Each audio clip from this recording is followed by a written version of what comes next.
And good day, this is Ultimate Politics and UP News on Mile High Sports Radio, 1510 AM and 1570 AM.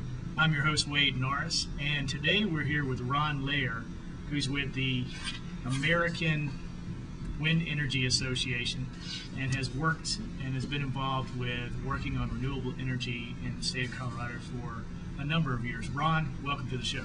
Thanks, Wade. Nice to be here. What has been the journey here in Colorado in this subject? Well, about 30 years ago, there was an energy crisis. People were lined up in lines for gasoline. It was pretty obvious that some changes needed to be made at that time. And one of the brightest people around on this topic is a guy who's here in Colorado in Snowmass named Amory Lovins. He wrote an article called Energy Strategy, The Road Not Taken, which essentially said, look, instead of the hard path, we could go down what he called the soft path, which was more efficiency, more renewable energy, and less hard carbon, so hard copper carbon, which has been our energy past up to date. Some environmentalists in California had turned this article into a filing at the Public Utilities Commission here. They challenged Pacific Gas and Electric on the basis that Amory laid out and said, they actually ran a model that said, this actually pans out both for the utility and for the customers. That case was then picked up by a crusading young attorney general in Arkansas called Bill Clinton. Oh, wow. He filed it there, and we filed it here in Colorado right after he did. So it was out there on the edge of thinking at the time. It wasn't successful. I reported 25 or 30 years of failure to my clients on this. But more recently, as you know, we've passed an initiative, first time in history on the ballot, that people got to talk to their utilities about what kind of renewable energy should be in the system. The oil and gas energy and coal companies have a vested interest in not seeking out low distribution or low grid technology, like, for instance, solar panels on your house or a personal windmill, because it doesn't return a lot on the investment. And there's a systematic problem with the way our electricity is set up in the country.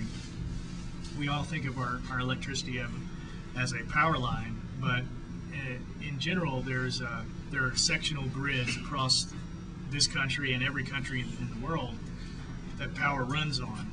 There are three big power grids in the country: the eastern grid, the western grid, and the center of Texas. And these are some of the largest works of man on the planet.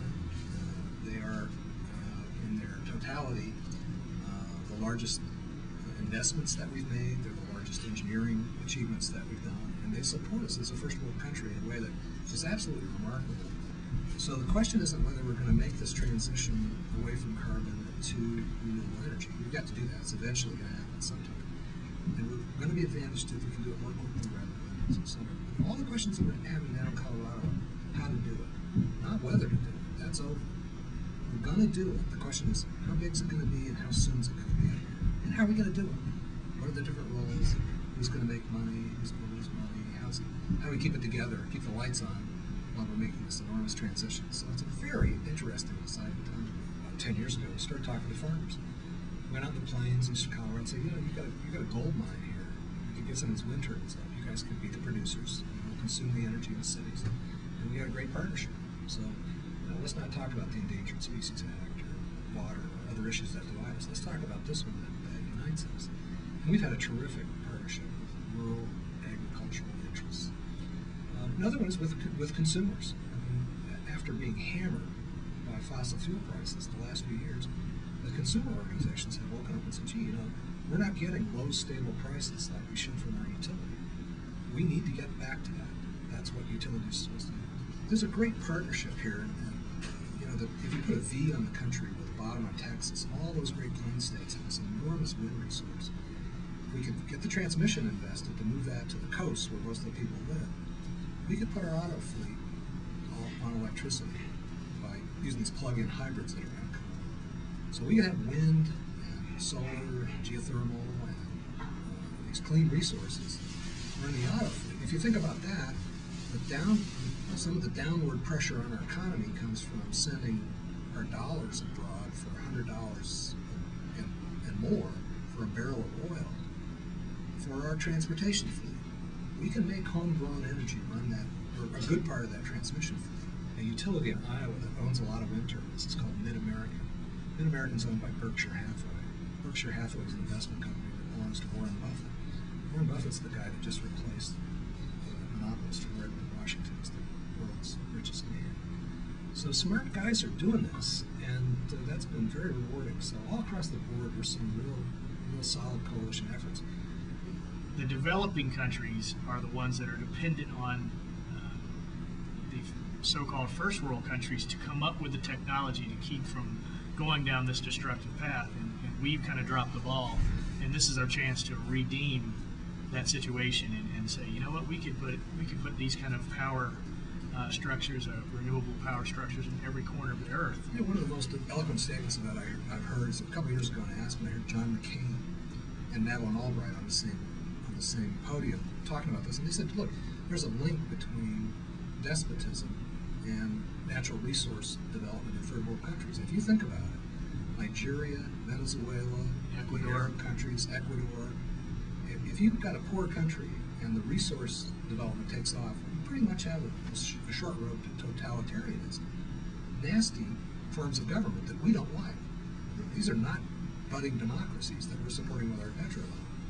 So it's a very serious geopolitical strategy problem for us. And part of the answer is that wind resource and our solar resource in the Southwest. If we can make more out of that, we will ease those problems. We will take the dollars out from under despots and put them to work in our own communities instead. That's a very powerful message for people who are from the right wing and conservative, concerned about national security. Well, and people think, you know, why doesn't the market just take care of this? And people need to realize that we don't have a free market of energy. There is no aspect of energy that is anywhere near a free market. We have subsidized through the tax code primarily oil and gas very, very, very heavily. We subsidize the coal industry, and we subsidize the nuclear industry by taking the liability for nuclear accidents off of the industry above about $900 million with something called the Price-Anderson Act. We just re-upped for 20 years. And the Price-Anderson Act, correct me if I'm wrong, that means that the nuclear power plant does not have to guarantee that they'll clean up any kind of waste or any kind of... They get the first $900 million. After that, it's on the taxpayers. It's on you and me. That's a subsidy. If you didn't have that, the nuclear industry couldn't insure itself, and it wouldn't be there. In 92, the Congress made a subsidy for wind and other renewable energy called the production tax credit. And it said if you produce renewable energy, you get a tax credit that equalizes, and makes you about equal to these other subsidies and you get these other competing fuels. Since then, that production tax credit has gone out of existence 3 different times. Now, all the other subsidies for fossil and nuclear are permanent. They're fixed in the tax code. And we have a subsidy that tries to make renewable energy industry that comes and goes. So we need permanent policies from the government to make this work. I mean, they must think we're stupid in Washington. They've got permanent subsidies for the stuff that we don't want, and they've got inconsistent policies for the stuff that we do want. They need to hear from people. One way that folks can do that is they go to the American Wind Energy Association's website, which is awea.org. It's awea.org. And on that, you'll find an action alert system. They'll put them in touch with their congresspeople, very easy to do, on what's called the production tax credit. And that's this inconsistent policy that we're facing. That has to be fixed if this is going to go big. So we either need to get rid of all subsidies for everybody, an unlikely prospect in our American system of democracy, or make these subsidies equal and put them on a permanent footing. Well, go ahead and give us that website again so that people can get involved and sign up. Yeah, this is the American Wind Energy Association, awea.org. And that's the trade association that I represent in Washington. It represents the wind industry. Well, I want to thank you, Ron, for being on the show today and speaking with us about renewable energy and the American Wind Energy Association. This has been Wade Norris, and this is Ultimate Politics and UP News. You can always check this out at ultimatepolitics.net. And Ron, thank you so much. Thank you, Wade, for making time. Appreciate it. And you can check this out at ultimatepolitics.net, and we'll see you next time. Thanks.